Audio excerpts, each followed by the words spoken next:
वो sound system, अगर वो साउंड सिस्टम को आपने ना बचाया मैं तकरीर नहीं कर सकूंगा। तो वो साउंड सिस्टम को अच्छा है कि आप आगे आ गए, लेकिन दो चीजें, एक साउंड सिस्टम को बचाना है और एक मेरी बहनें वहां बैठी है खड़ी है, उन सबको आपने बचाना है।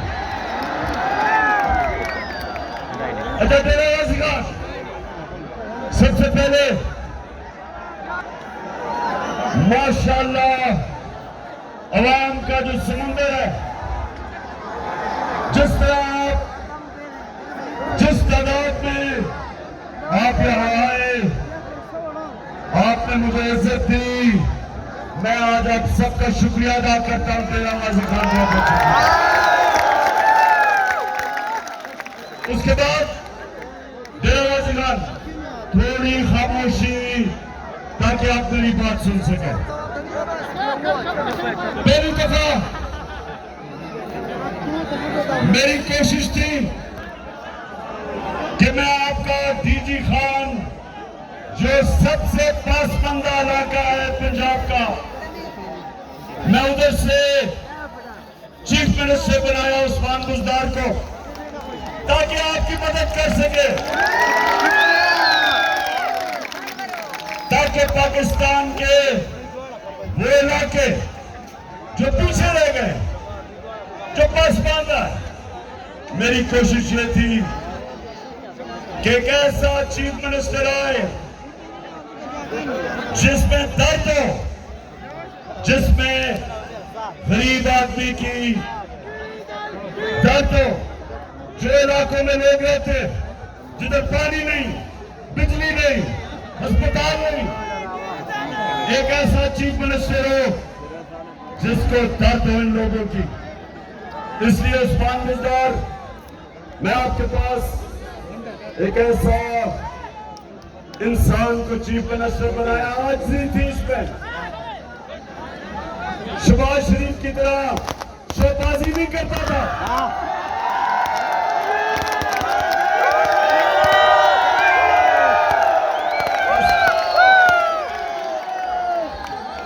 ड्रामे नहीं करता था, एक्टिंग नहीं करता था। आज जी थी और इसने काम किया, और मेरा ये चैलेंज है कि जो काम इस आपके इलाके में इन 3 सालों में हुआ, कभी किसी पाकिस्तान की हुकूमत ने इतना काम नहीं किया तो डीजी खान के लोगों के लिए हुआ।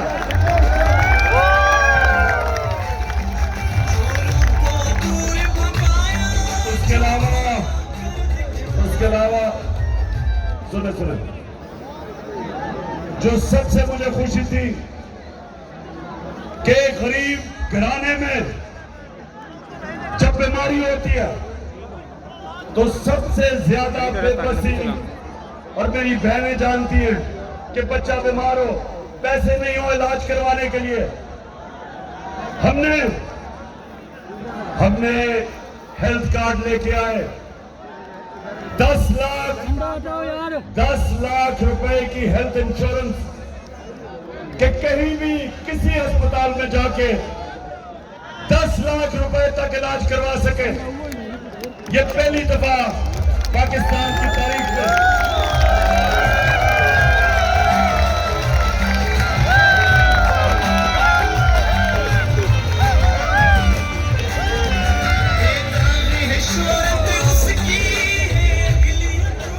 अच्छा सुने, तो मैं डीजी खान के नौजवानों, खास तौर पे नौजवानों, सुना है मुझे सैफुद्दीन ने कहा जबरदस्त काम कर रहा है हमारा डीजी खान का नौजवान।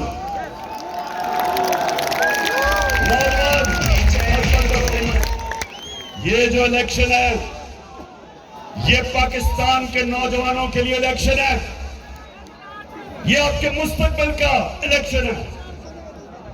मेरे नौजवानों, ये है वक्त इन चोर और डाकुओं को शिकस्त देने का, इन अमेरिका के जूते पॉलिश करने वालों को शिकस्त देने का।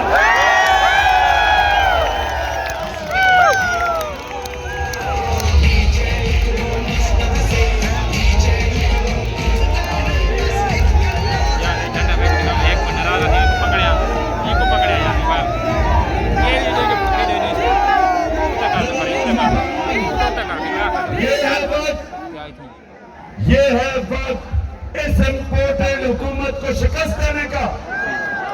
और नौजवानों, सबसे ज्यादा जिम्मेदारी आपकी है। आपने लोगों को निकालना है। मेरी बहनों, आपने घर घर जाके हमारी ख्वातीन को निकालना है। और जो औरतों की पोलिंग स्टेशन के ऊपर धांधली होती है, आपने उस धांधली को रोकना है। नौजवानों, आपने हर पोलिंग स्टेशन के ऊपर मुझे 10 दलेर और बाशऊर नौजवान चाहिए मेरा देने के लिए।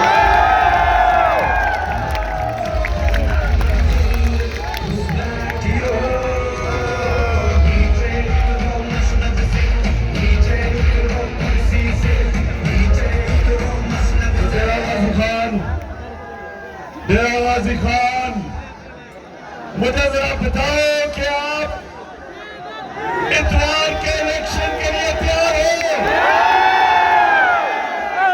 आप लोटे को शिकस्त देने के लिए तैयार हो? लोटा कौन होता है? जमीन फरोश होता है। जिधर इक़्तिदार उधर लोटे का मुंह। लोटा उसे घरों में होता है।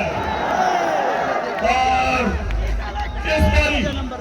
इस बारी मेरी कौम पाकिस्तान के लोगों, ये जो जमीन फरोश बिकाऊ माल जो अपने हल्के के लोगों को धोखा देते, जो मुल्क का कानून तोड़ते हैं, आइन तोड़ते हैं, अखलाकियात के खिलाफ जाते हैं अपना जमीन बेच के, ये वक्त इनको शिकस्त देगा।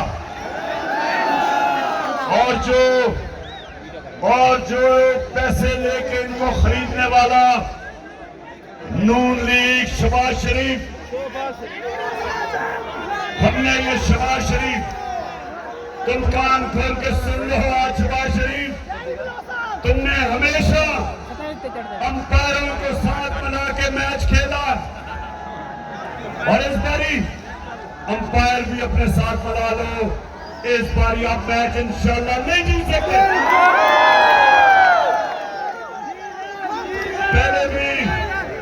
पहले भी शहबाज शरीफ, डीजी खान के लोगों ने तुम्हें फंडा लगाया इलेक्शन में।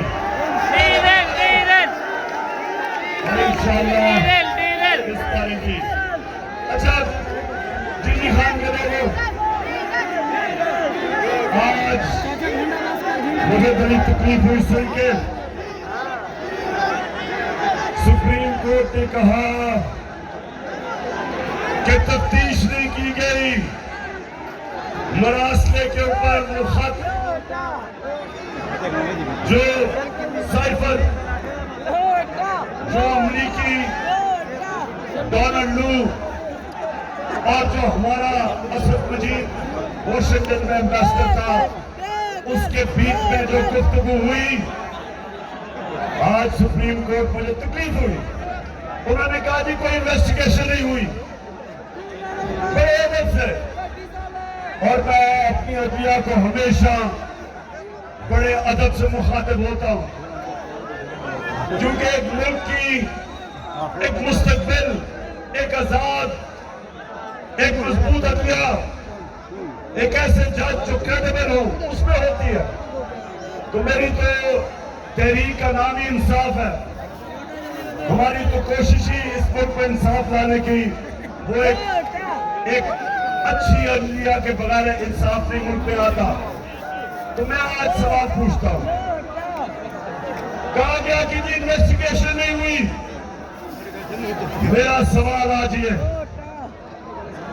कि मैंने पहले कैबिनेट के सामने वो मरासला रखा, कैबिनेट के मिनट्स मौजूद हैं, उसमें एक अमेरिकी अंडर सेक्रेटरी पाकिस्तान के एम्बेसडर को धमकी देता है कि इमरान खान को वज़ारत उज़्मा से अगर नहीं हटाओगे तो पाकिस्तान के लिए मुश्किलें आ जाएंगी, और अगर इसको हटा दोगे तो हम माफ कर देंगे।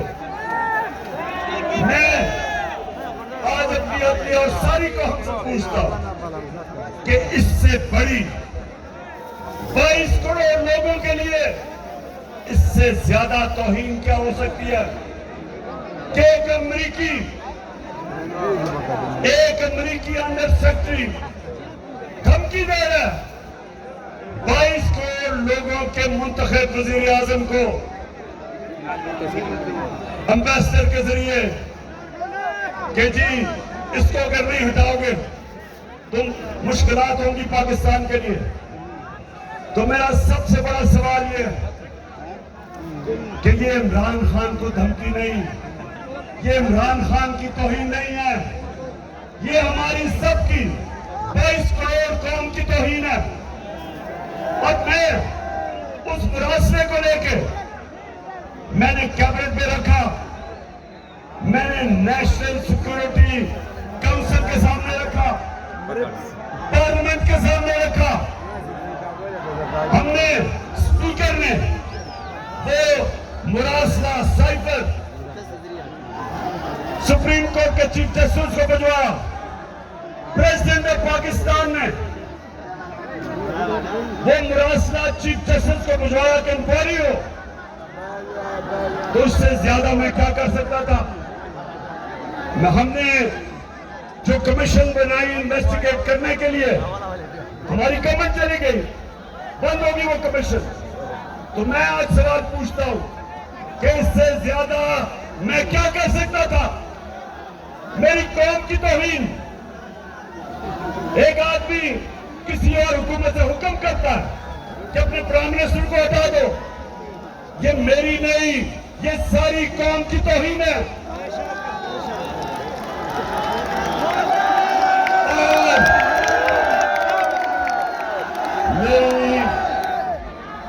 और मेरे मोहतरम सुप्रीम कोर्ट, मैं आपसे ये सवाल पूछता हूं कि जब हमारे प्रेसिडेंट ने आपके पास वो मुरासला भेजा था चीफ जस्टिस सुप्रीम कोर्ट, तो क्या आपको इन्वेस्टिगेट नहीं करना चाहिए? आप हैं जिनके ऊपर हम ढूंढते इंसाफ के लिए, आप सुओ को एक्शन ले लेते हैं। आपने 12 बजे रात को अदालतें खोल ली, लेकिन इतना बड़ा काम कि एक मुल्क के वजीर आजम को धमकी देकर हटा दिया जाता है। और खास तौर पे जो आपको इन्वेस्टिगेट करना है, जो मैं चाहता था मेरे ऑनरेबल चीफ जस्टिस, जो मैं चाहता था ये तो पता चलवाते कि डोनाल्ड लू ने किसको पैगाम दिया।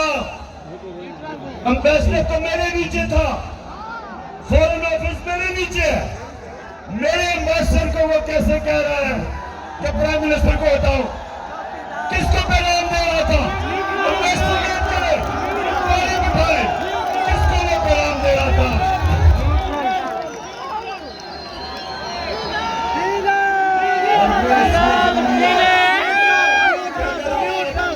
इसके ऊपर इंक्वायरी नहीं बिठाएंगे तो कोई पाकिस्तान का प्राइम मिनिस्टर कभी आगे से जब भी अमेरिकन धमकी देंगे वो उनके सामने घुटनों पे पड़ जाएगा, स्टैंड नहीं लेगा अपने मुल्क के लिए। वो कहेंगे जी रूस नहीं जाना, तो वो कहेगा जी जिस तरह ये चेरी ब्लॉसम शहबाज शरीफ, मैं आया हूँ, आप सुनिए।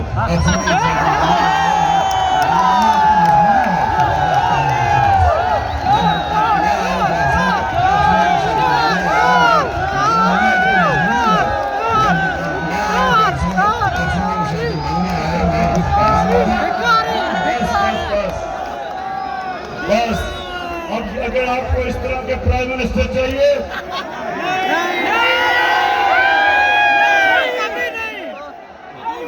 वो कहते हैं ना तेरा रजी खान, वो तिफल क्या करेगा जो घुटनों के बल चले, पहले घुटनों पे, क्योंकि हम तो बेकारी हैं। क्या हम बेकारी हैं? हम किसकी उम्मत है? दुनिया की तारीख का सबसे अजीम लीडर, जिसने दो सुपर पावर्स को थोड़े से मुसलमान कहता, दो सुपर पावर्स को जब वो मदीना की रियासत संभाली, दो सुपर पावर को खत लिखते हैं कि मैं अल्लाह का पैगाम लेके आया हूँ। उन्होंने ये नहीं कहा कि मैं कोई बेकारी हूँ, भी पकड़ आया हूँ। उन्होंने जो कहता है, कहते मैं अल्लाह का पैगाम लेके आया हूँ, अगर इस पे चलोगे तो तुम्हारी बेहतरी। हम तो उस लीडर की उम्मती है। हमारा तो अल्लाह से दावा है, ला इलाहा इल्लल्लाह, तेरे से आला किसी के सामने नहीं हम झुकते। हमें डीजी खान, आपके बड़े यहाँ से डीजी खान के बड़े लोगों को मैं मिला हूँ, बैरून मुल्क मेहनत का शौक है, काम करते हैं, वहां से पैसा पाकिस्तान भेजते हैं और पाकिस्तान मेहनत का बैरून मुल्क पाकिस्तानियों के पैसे पे चलता है और वो यहाँ पैसा भेजते हैं और यहाँ के करप्ट ये जो दो खानदान 32 साल से हुक्मरानी की है, इन्होंने मुल्क का खून चूसा, चोरी करके मुल्क का पैसा मुल्क से बाहर भिजवाया। ये वो लोग हैं, वो मेहनत कश पाकिस्तान पैसा भेजते हैं। यहाँ डीजी खान को खास तौर पर बड़े मेहनत कश यहाँ के लोग बैरून मुल्क बड़े बड़े में 18-18 घंटे काम करते बेचारे लोग हैं और उनके ऊपर मुल्क चलता है।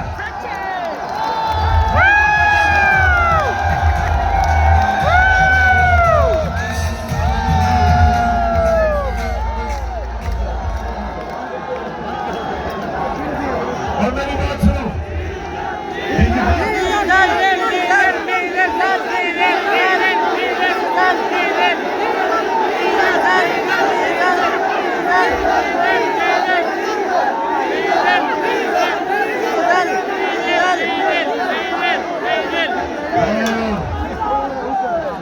बिल्कुल ठीक कह रहे हो।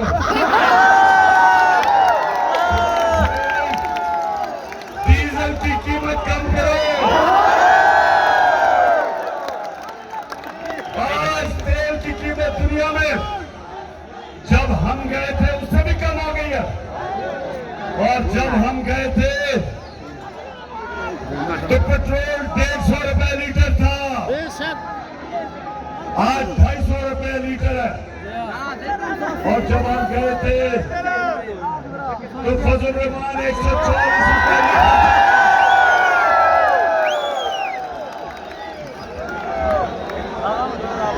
आपने 130 रुपए फजल रहमान की कीमत बढ़ा दी है।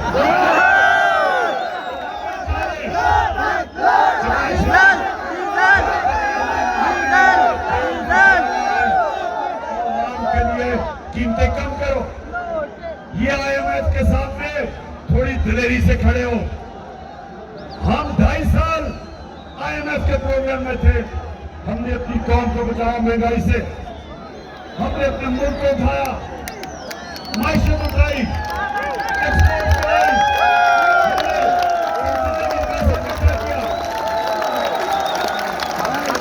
सबसे ज्यादा दौलत पाकिस्तान में आए। 17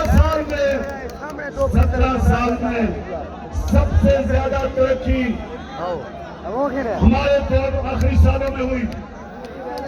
तुम दोनों ने तो मुल्क का खून चूसा, तुम्हारे से तो बेहतर मुशर्रफ था। मुशर्रफ ने तो सिर्फ एक ही गलती की कि तुम एनआईओ दिया, लेकिन तुम्हारे से तो वो बेहतर था। तुम दोनों खानदान अब मेरी गौर से बात सुन लो।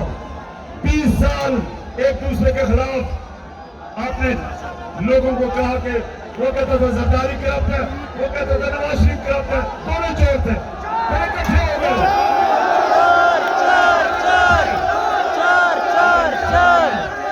ये जो इलेक्शन होगा इतवार को तुम दोनों को ही एक ही गेंद से 2 विकेट इंशाल्लाह गिराऊंगा। और थोड़ी देर में इंशाल्लाह वो तीसरी विकेट भी गिराऊंगा फजल रहमान के साथ। अच्छा मैं जाऊं DG Khan election commissioner Sikandar, तुम्हारे आज स्पोक्समैन ने स्टेटमेंट दी है और एक बुज़दिलाना स्टेटमेंट कि जी जवाब दो हमें। मुझे तुम जवाब दो, तुम मुझे आज बताओ कि तुम सारे पाकिस्तान के इलेक्शन कमिश्नर हो, हफ्ते में 3 दिन लाहौर में क्यों गुजारते हो? जवाब दो कि मरियम और हमजा के कदमों में तुम कितनी दफा बैठते हो? जवाब दो मुझे। हमारे पास रिकॉर्ड है, क्या तो हम बताएंगे कि कब कब तुम उनको मिलने गए, अपनी खिदमत देने लगे, इलेक्शन तुमने कैसे जीतना, सारी अपनी टीम को लाहौर किस लिए लेके जाते? क्या इस्लामाबाद में काम नहीं हो सकता? और जो हम इंशाल्लाह, मैं तो छोड़ा, सिकंदर सुल्तान याद रख लो, ये कौम तुम्हें माफ नहीं करेगी। तुमने जो सिंध का इलेक्शन करवाया वो इलेक्शन नहीं था, तुम्हारे अपने, ये तो तुम और नून लीग तो एक ही हो, तुम्हारे इत्तेहादी पीपल्स पार्टी और JUI, उन्होंने भी सिंध के इलेक्शन के ऊपर क्या कहा? 15% सीटों पे लोग खड़े नहीं हुए क्योंकि केसेस कर दिए, उन पे FIR काट दी, पुलिस ने डरा दिया। जय सरदारी। और यह याद रखना डीजी खान, आप तो बड़ी अच्छी तरह जानते हैं कि 30 साल से इस मुल्क की बड़ी बीमारी जरदारी है। सारी दुनिया जानती है उसने किस तरह लूटा इस मुल्क को। अभी कराची में जो पानी आया हुआ है, जिस तरह इसका बेटा कहता है ना, जब बारिश आती है पानी आता है, तो जब बारिश आती है पानी आता है, तो तुमने क्या किया है? क्या है? 14 साल से बैठे हुए हो, 6,000 अरब रुपया सिंध हुकूमत खर्च कर चुकी है। 6,000 अरब रुपया इन पिछले 11-12 सालों में किधर गया वो पैसा? कराची जो पाकिस्तान का फाइनेंशियल कैपिटल है, जब बारिश होती है डूब जाता है, बारिश नहीं होती तो पानी नहीं होता। पैसे दे दे के वो टैंकर मंगवाते हैं, टैंकर माफिया भी, टैंकर माफिया से भी सरकारी पैसे देता। पानी आता है, बारिश आता है तो फिर नीचे, बारिश नहीं आता तो बेचारा पानी नहीं वहां। और जरदारी खानदान के पैसे में इजाफा, दौलत में इजाफा, चोरी करके पैसा मुल्क से बाहर, इनका मुकाबला लगा हुआ दोनों का। इधर से शरीफ खानदान, उधर से जरदारी, चोरी कर करके मुल्क का पैसा बाहर लेके जाते हैं। और इलेक्शन कमिश्नर सिकंदर सुल्तान, ये जो तुमने एलजीए लोकल गवर्नमेंट का इलेक्शन करवाया, ये कोई इलेक्शन था? 10 के अंदर 20 पोलिंग स्टेशन के ऊपर, 20 पोलिंग स्टेशन के ऊपर बेइज्जतियां हुई, इलेक्शन ही सारा कैंसिल कर दिया। यहां सिंध का लोकल गवर्नमेंट इलेक्शन, जिस तरह की वहां हर किस्म की धांधली हुई, और जो आपका सिंध का इलेक्शन कमिश्नर था वो क्यों नहीं बोला? क्योंकि वो जरदारी का तनख्वाहदार है, सिंध गवर्नमेंट का मुलाजिम है। कुछ नहीं नजर आया तुम्हें? तुम्हारा तो वोट है साफ और शफाफ इलेक्शन करवाने का, तुम्हारा तो मैंडेट है, आइन के अंदर साफ और शफाफ इलेक्शन करवाओ। हर जगह जिधर जाते हैं हर किस्म की इंतजाम में मुदाखलत कर रही है, हर जगह डरा रही है, धमका रही है हमें। किसी ना किसी तरह के लोग डर के वोट ना करें, ये चेहरों को जता दे। पुलिस वहां जो अभी पिछली जगह पे लिया के अंदर डीसी, झंग के अंदर डीपीओ, वो पूरी इलेक्शन के अंदर लड़ रहे हैं, लेकिन इलेक्शन कमीशन को नहीं पता चल रहा। और ऊपर से इनकी मदद करने के लिए मिस्टर एक्स लाहौर में बैठा है। कौन है मिस्टर एक्स? फिक्र न करो, आपको पता चल जाएगा कौन है मिस्टर एक्स। पूरी खेल खेल रहा, हुक्म मिला हुआ है कि तुमने इन चोरों को जिताना है, और लोग सिर्फ एक मिशन, और एक उसने मिस्टर वाइल मुल्तान भेजा हुआ है। सबको पता चल जाएगा, ज्यादा दूर नहीं है। लेकिन डेरा गाजी खान के नौजवानों, मैं तुम्हारे से इतवार को रिजल्ट लेने आऊंगा। अगर इतवार को ना आया तो आऊंगा इंशाल्लाह, जब आप सैफुद्दीन खोसा को भारी अक्सरियत से जिताएंगे। क्योंकि मुझे ये बताओ हाथ खड़ा करके कि क्या लोटे को जीते दोगे? माशाल्लाह माशाल्लाह। घर घर जाना, ये याद रखना, क्रिकेट के ग्राउंडों में मैंने एक चीज सीखी थी, जब तक आखिरी गेंद नहीं खेला जाता मैच खत्म नहीं होता। जो चैंपियन होता है, जो चैंपियन हो, जो माशाल्लाह आप चैंपियंस हैं, नौजवान खासतौर पर चैंपियन है यहाँ के, आखिरी गेंद तक मुकाबला करना है, रिजल्ट लेके आना है, और इंशाल्लाह फिर हम सब मिलके, मैं भी आऊंगा सैफुद्दीन के पास, आपके पास और उस्मान बुजदार के पास, और इंशाल्लाह हम जीतने के बाद अल्लाह का शुक्र करेंगे, जश्न मनाएंगे।